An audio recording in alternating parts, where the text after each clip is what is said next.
Tonight we look at a bunch of things. The mayor's race and an avid supporter of the winner, some ethics commission decisions, and a bunch more. Yeah, a little bit of wackiness going on in the Ethics Commission today. We'll talk to you about that. Great to have you in. I am Dan York. Welcome aboard. This is my state of mind, which can be steady or erratic depending on the day. Same thing for you, right?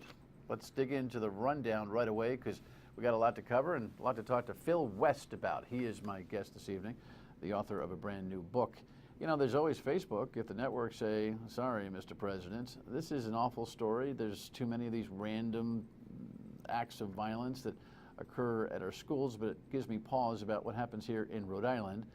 Yeah, and maybe one way to save a little bit of money is the electric bill is proposed to go way up this particular winter. And, you know, in a sense, there's a question as to, you know, who ought to pay for health insurance in this state as the Obamacare plan that's so well touted becomes very expensive for us. Old Bill is so jammed up right now, I don't know how he's going to work his way out of this whole thing. And we always like to check in on your state of mind, and we ask you to engage us each and every night at your leisure. All right, let's dig in. Let's take a look at some of these things that are happening. Now, there's always Facebook. The president used Facebook. Here's the Washington Post headline today. Last night he decided that because the networks weren't going to air tonight's address, which is on at 8 o'clock, I'm sure, on MSNBC and CNN and Fox, those numbers prorated will be through the ratings roof, no doubt. He had to use the social media to help promote. Hi, everybody. Tomorrow night, I'm going to be announcing here from the White House some steps that I can take to start fixing our broken immigration system. And then on Friday, I'm going to be traveling to Del Sol High School in Las Vegas, where 2 years ago, I laid out the principles for comprehensive immigration reform. Everybody agrees that our immigration system is broken. Unfortunately, Washington has allowed the problem to fester for too long. And so what I'm going to be laying out is the things that I can do with my lawful authority as president. Yeah, so with his lawful authority as president, isn't that kind of what we're struggling with now, the constitutionality of executive orders? And we've talked about that at length here. He is definitely stretching, the preview of these executive orders, definitely stretching his constitutional power here. Absolutely no doubt. This is not a Reagan-Bush move. I mean, for instance, Reagan was just filling in some gaps that Congress had created through legislation when he included families to be considered for deportation protection. We'll see what the president comes up with here tonight. But I will tell you what would have been sportsmanlike is to say, hey, everybody, we got a new Republican Congress. I give them 60 days to come up with a plan that works, or I'm going to use some executive orders. Instead now, with Congress, you know, some members exiting stage left and headed for the holidays, he's throwing this at us. It's going to cause a constitutional rift, and I don't know the Republicans are going to react very well, so stay tuned. We'll watch it tonight. We'll talk about it tomorrow. Next item, certainly talk about it on the radio where the phones move on WPRO, noon to 3 each weekday. Yeah, this is just terrific. Yeah, there's no explanation, and of course the victim is, well, the perpetrator is now gone, which seems to be the, you know, the script for these things. Unbelievable. Here's the latest from CBS. Oh my God, are you okay? Video recorded by a student shows the shock after a shooting inside Florida State University's main library overnight. Here you can see one victim holding his injured leg. The gunman entered Strozier Library around 12:30. There has been a shooting in the library. As a campus alert went out, officers tried calming students in the building over a loudspeaker. Video recorded by another student shows people huddled together. If anybody has been shot, call 911. Investigators say 3 students were injured. Campus police quickly confronted the gunman. They gave the suspect commands, and the suspect did not comply with the commands and actually shot at one of the officers. They returned fire, and the subject was killed. Here's the thing, URI is arming. We've made that decision already, but I'm told that it's still a process. Some union negotiations have to go on, some protocols and training up and all that. So it may be the next school year before URI arms its police force. Rhode Island College, no intent. CCRI, no intent. And I ask you, how does that make any sense? Right. Excuse me. Hey, every once in a while, that happens in live television, sort of. Next headline. Yeah, turn off the lights. The Providence Journal has this headline, and Sean Daly catches up with a spokesperson to talk about why. About half of the electricity used in New England is generated by burning natural gas. On the coldest days of the year, there is tremendous demand for natural gas. The generators, if there is not enough to meet all demand, the generators have to either switch to another fuel, oil, which is much more expensive. They have to buy gas on the spot market, which is also much more expensive, or they shut down completely. That drives up the price of electricity. That's why National Grid is asking for a 23.6 rate hike for a typical residence that uses 500 kilowatt hours of power. Yeah, you know, I don't know what we can do about this other than, you know, a little bit of discipline and turn out the lights. A very lighter moment on the radio today. I was lamenting how little power or authority I have been able to exercise in my own home to have the lights turned out. Yeah, it seems when my one and only is around, and I wonder how many of you have been dealing with this with kids for years, they don't seem to understand how to turn off the light. They don't turn off the lights. And I threaten, and I cajole, and I ask, and I plead, and I present, and well, I'll take that headline, I'll put it up in the bedroom and the bathroom, and then you know what I'm going to do? What a listener suggested I should have done 15 years ago, and that is when the light's left on, take the bulb out. You like that one? So good. It took me, what, 15, 20 years to figure that one out? And someone had to tell me. That's your lifestyle tip for the day. All right, the Providence Journal headline in the next item is a wary one for me. I do think that one of the upsides of Obamacare is the idea that individuals and small businesses have a chance to buy health insurance on the market. And the Rhode Island Health Care Exchange, known as Health Source Rhode Island, which is noted in this next headline on an op-ed piece, is in a little bit of a situation. Now, understand that the federal government has funded this monstrosity of a project. It's run by Christine Ferguson, who I think is one of the brightest bureaucratic bulbs we have on the planet, never mind here in Rhode Island. I respect her. I think she's brilliant. I think she's absolutely the right person for the job. But she, in her op-ed piece, was talking about the option of us all sharing the cost. First, she talks about the success. I always say, and I said all through last year, that the amazing patience and willingness of Rhode Islanders to understand that this is something new and it's going to take a bit is amazing. So overall, I would say we're in better shape than we were last year, and we were the top performer last year in the country. So we're going to do that again this year. Yeah, yet with waning federal money, the burden to our state budget is going to be anywhere from $17 million, maybe $20 million, which is a lot of dough on our state budget. And so let the debate begin. She was saying, hey, listen, we could just tax or increase the rates, premiums for those who are buying insurance through that exchange, or we could spread it out to everybody who buys insurance. I don't like that idea. I know the federal money is all of us, but at some point, do all of us have to pay for everything? I'll have Christine in soon. We'll talk about it. She's dynamic, no doubt, but all of us? Really? Bill Cosby is jammed up. It is so hard to see an American icon like this. Come on, admit it. He's a cultural icon in this kind of a situation.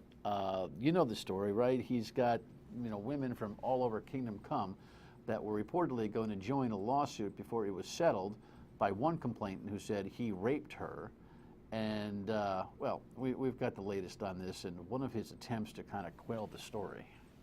Cosby has never been charged. He faced a sexual assault lawsuit in 2005, and 12 women offered to testify that they too had been assaulted. But the case was settled out of court. In 2006, Barbara Bowman told CBS Philadelphia Cosby drugged and raped her more than 2 decades earlier. I feel that my trust was completely taken advantage of and abused. Bill Cosby had this to say to the Associated Press earlier this month. No, we don't answer that. But as the interview wound down, he asked the interviewer not to air his response. And I would appreciate it if it was scuttled. Cosby has not commented since. Yeah, he looked completely out, like a fish out of water at the end of that interview. I tweeted out the entire AP excerpt there at Dan York Show, so you can follow me on Twitter. It'll end up on the Facebook post as well, but you can just Google the AP interview. He looked distressed. He looked out of his place. He looked like he was trying to manhandle the interviewer. The interviewer didn't know what to say as he was talking about editing it from whatever interview he was doing on other matters. NBC, no show. Netflix, no special. And America, no icon, unless he straightens this whole thing out. Can he? Your state of mind is important to us. All you got to do is phone us or email us or Facebook post to us, and we like to let everybody know what you are thinking. Take advantage. Here's a Facebook post. Kathleen, Roadmap RI, this redevelopment sounds fishy. Please stay on it. Yes, Mike Stenhouse from the Center for Freedom and Prosperity last night was here talking about the social engineering that is kind of dominating this economic development plan. It's been postponed to December 11th. The Speaker of the House is on it. RIPEC is on it, the Rhode Island Public Expenditure Council, and others. Will the new governor-elect get on it? That will be a determining factor, and we'll stay posted with it. All right, Phil West will come back and talk about what happened in the Providence mayor's race, where he was very involved, some ethics commission stories, and a whole bunch more. Stay with us. Welcome back. Here's the book. If you got a month, you should read this. Read this book. It's called Secret. And I'm kidding. Some of you know what? It's a kind of book you can go back to a lot because it's a great history of the Reformation of Rhode Island in one man's mind from 1986 to 2006. It's a 20-year look at Phil West's hands-on relationship, and of course, he's always hands-on. This is not a guy who's shy about telling you what he thinks or standing up for candidates or principles. There he is. He's over the shoulder of Jorge Elorza at a press conference where this is just weeks before Jorge Elorza won by a dominating 10 points in the city of Providence. Good afternoon, good evening, nice to see you. Good to be with you, Dan. In about a week or so's time, we're going to have a lengthier conversation with Phil about this book, but we'll mix some concepts in as we go a little bit later on in the show because the Ethics Commission has some interesting things going on. You're happy that your candidate won, I'm sure. I am. I think we had to turn this corner. And I think that Jorge is going to work very hard on ethics and transparency in government. And I think it will take time for the city employees to fully understand where he's coming from. But I think the culture is going to change. Meaning? Meaning that we're going to have a more performance-based city workforce. And I think that I know a lot of good people who work in the city, and I know a lot of good people in the council. And I think that we have made some headway, particularly since Angel Tavares has been mayor. I wished he had not decided to run for governor. I think that was a mistake. But from the time that I met Jorge, I have seen him in many settings, and he's been consistently the same guy that you see. He's sensible, he's thoughtful, he's pragmatic, he's not into retribution. Well, he's got a blank canvas. He has a chance to write his own version of leadership here, and he actually gets a chance, seems to me, to come out from under the Cianci. Some would call it cloud, others would call it umbrella in this election, because you have to admit, all the way through to the end, this election was a litmus test on Buddy Cianci. Absolutely. Yeah. So I mean, he did a good job of putting himself in position, and this consensus of anybody but Cianci ended up choosing him as the standard bearer for it. But I'm not sure that the constituency all went running to the election booth saying, Jorge's the guy. No, I think you're right about that. But I think that as they see the result over time, and as he starts these listening meetings, he's got 4 of them scheduled now and has set up the beginning of a transition process. I think that people are going to begin to say, well, I'm going to give him a chance. And if they do that, and the recommendations that come out of the transition process are sound, and I think they will be, and we get a chance to go forward, I think that we're going to see good results. Well, listen, I've always trusted you to be somebody who's a great barometer on good government, transparency. It's really what your mission was with Common Cause. It's what you write in your book about. The one thing that bothered me about your candidate is this relationship he had with Brett Smiley, who I think was in it for the right reasons and got out perhaps for the right strategic reason. And I don't begrudge the fact that he's going to end up being his chief of, or COO, as he calls him. But I'm not born yesterday, and when somebody tells me that there was no early agreement that was at least potentially going to happen, I say, you know what, meet the old boss, same as the new boss. Too cute for his own good. Well, I spoke to Jorge on the day when Brett announced that he was going to drop out of the race and endorse Jorge. And he said to me, I assure you, I have not made any promise to him or to anybody else. I think that's true. I mean, I worked closely with him on a whole bunch of things. He and I spoke on the phone. He called me after the election. But he didn't say, I want you definitely to do this or do that on the transition. Well, Phil, it wasn't many days post the election, maybe less than 5, and the guy's named as COO. So clearly there was a relationship building. I'm not saying it was on day one, but a little bit more transparency about whether Smiley would play an active role was something voters could have used in their calculation. I don't know that it would have changed anything. I just don't like having my leg pulled. I know you don't either. But I really want to assure you, I believe there was no agreement. I don't know how to say it better than that. Okay. I just don't think there was an agreement. Not that I think it's the end of the world one way or the other, right. But a little bit of transparency at the very beginning for the Transparency Administration would have gone a long way for this observer. Anyway, when we come back, some funny stuff going on in the Ethics Commission, and why Phil's not following it day to day. He's certainly got perspective. Stay with us.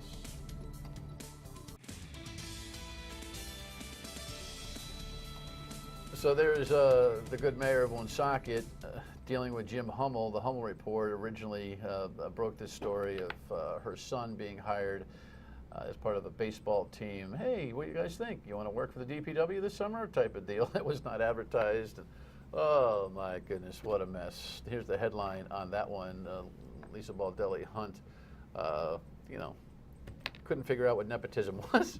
And she's proposed to the Ethics Commission that she'll now write a check for the value of the earnings that her son made. And then she asks, but I do want to know if I do it the right way this time, can I hire him back?